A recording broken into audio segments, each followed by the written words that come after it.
astonishing discovery of the Inca period. A mummy so well preserved, discovered in the Andes, it stunned researchers because of its condition. It was a mummy of a 500-year-old teenager.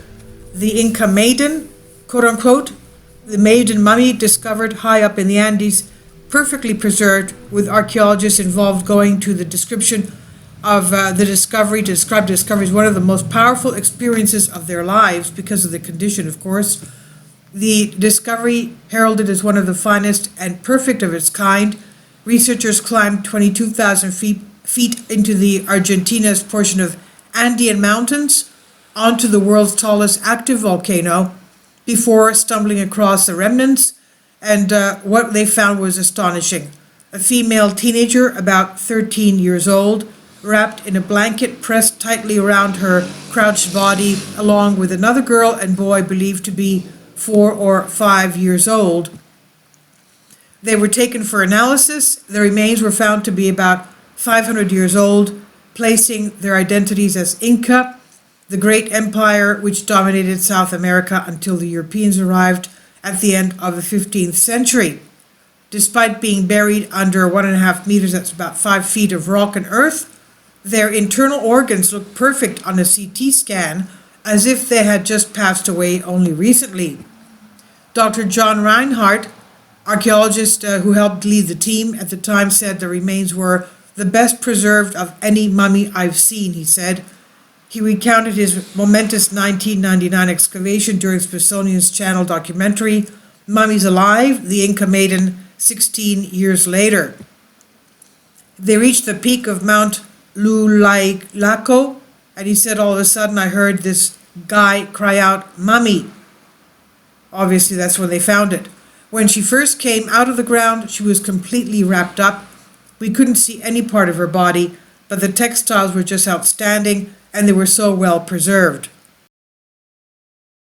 Kindly support my Patreon account since YouTube has again demonetized my YouTube channel.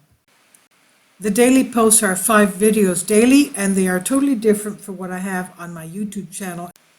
Thank you so much for your support and that you find all my content so interesting. You'll find the Patreon account details in the description box below.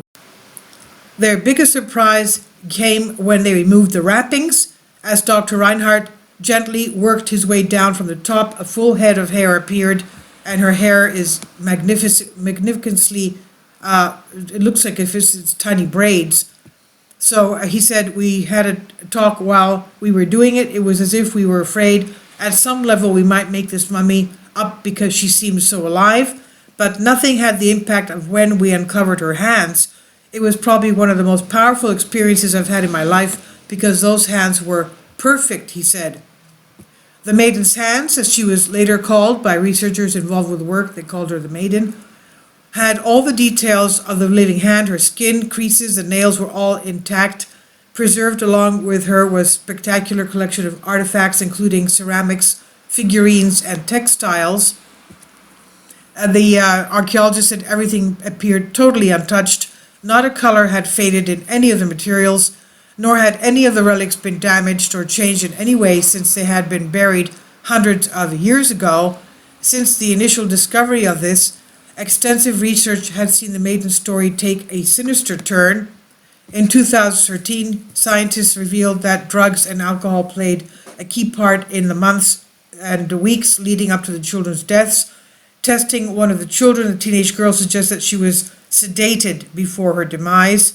Dr. Emma Brown from the Department of Archaeological Sciences, University of Bradford, said the Spanish Chronicle suggests that the children were sacrificed for all kinds of reasons, important life milestones of the lives of Incas in times of war or natural disasters, but there was a calendar of rituals as well. That's just terrible. The international team of researchers used forensic tests to analyze the chemicals found in the children's hair. They discovered that all 3 had consumed alcohol of cocoa leaves, from which cocaine is extracted in the final months of their lives. Now, an analysis of the girl's hair, which was considerably longer than the hair of the other victims, the smaller children, revealed further details. She was likely considered more valuable than the children because of her status as a virgin. Tests on her long braids revealed that the cocoa consumption increased sharply a year before the death.